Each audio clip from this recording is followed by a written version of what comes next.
शिवे सर्वार्थ साधिके शरणे त्र्यंबके गौरी नारायणे नमोस्तुते। बोले भजनदास बापानी खूब ज सुंदर कार्य आजना आ कार्यक्रमना दाताश्रीओ તેમજ મહેમાનશ્રીઓ તેમજ પધારેલા સંતો માતાઓ બહેનો ભાઈઓ તેમજ કાર્યકર્તાઓ ખૂબ જ આજના યુગના સમય પ્રમાણે સમૂહ લગ્ન અને 11મો સમૂહ લગ્ન નિમિત્તે જ્યારે આપણે સંસારની અંદર પાપા પગલી કરીને શરૂઆત કરી રહ્યા હોય ત્યારે નવવધુને બંને એક રથના પૈડા હોય બરાબર ચાલે છે, એકાબીજા સુખ દુઃખને સમજી પોતાના જીવનને સાર્થક કરવા માટે આપણું એક નવું જીવન અને નવું સોપાન શરૂ થઈ રહ્યું હોય ત્યારે પૂજ્ય ભજનદાસ બાપાના આશીર્વાદ તો છે જ આપણા બધા માટે। પહેલા તો આ જે મહેનત કરી અને આ જે ગ્રુપ છે ભજનદાસ બાપાનું સીતારામ ગ્રુપ, આજે મિત્રો એક દીકરીને પરણાવવા માટે પિતાને ખૂબ જ મહેનત કરવી પડતી હોય છે અને કોઈ દાન હોય સર્વશ્રેષ્ઠ તો કન્યાદાન છે। આવું આ સીતારામ ગ્રુપ એક કન્યાદાન આપીને ખૂબ જ એમના જીવનમાં પ્રગતિ કરે, વિકાસ કરે અને દરેક યુગલોને આજે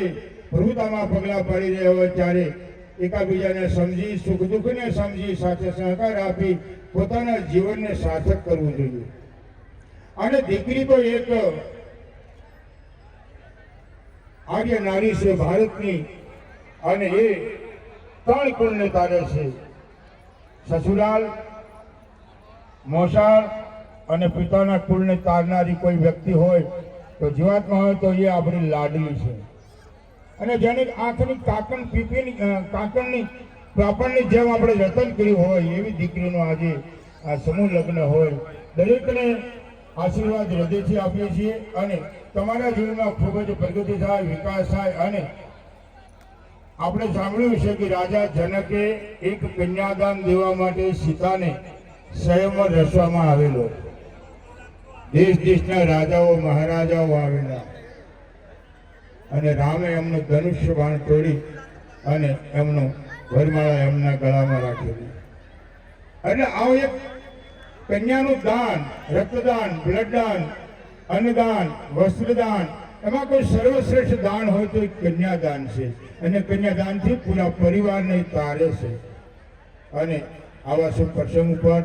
આપણે બધા સાથે મળીને નવવધુ કન્યાઓને આશીર્વાદ આપીએ, પોતાના જીવનમાં સુખ શાંતિ સમૃદ્ધિથી આગળ વધે, પ્રગતિ કરે, વિકાસ કરે, દરેકના ધંધા રોજગારમાં બાપા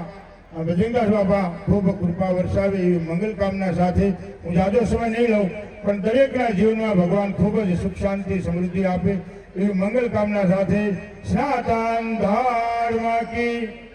બાપા સીતારામ કી